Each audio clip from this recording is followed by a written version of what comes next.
Hi everyone, this is Brian David. Welcome to another video, and for this video, I wanna talk about the word failure. Failing doesn't mean you are a failure. Kahit ilang beses ka pang magkamali paulit-ulit, no? Hindi ka magiging failure. Kasi failing is just a reminder there's something needs to improve in our lives. Nangyayari yan kasi kakaroon ng lacking. It's either sa set of skills natin, sa experiences natin, sa knowledge, sa wisdom, no? And it could be applied to many aspects of life. Pwede sa relationship, sa career, sa job, no? Sa studies, and many, many more. So, kahit paulit-ulit ka magkamali, don't consider yourself as a failure.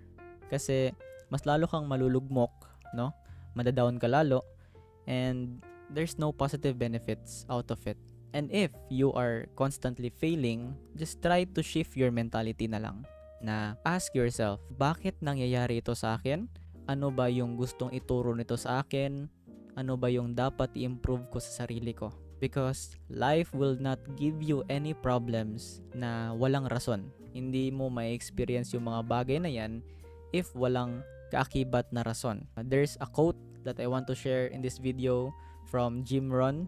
If kilala nyo siya, he is a very great person, no? Na napakatalinong tao. Sabi niya is, the major key to your better future is you. So again, the major key to your better future is you. Technically, us.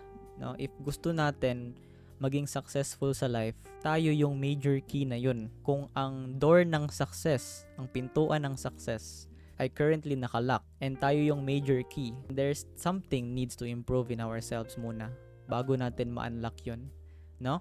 And let's just keep in our minds that failing is a natural phenomena na nangyayari sa buhay natin. And ang magandang approach dyan is matuto tayo na maintindihan kung bakit nangyayari yan sa atin. Okay? Don't overthink it. Just umupo ka, mag-isip ka, no? Isipin mo lang bakit kaya nangyari yun.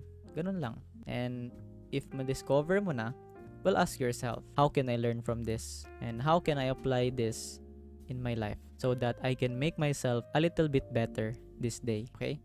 So, yun lang guys. You are not a failure. You are just a human being that strives in making his or herself a little bit better every single day. Okay? Stay safe guys. So, yun lang. God bless.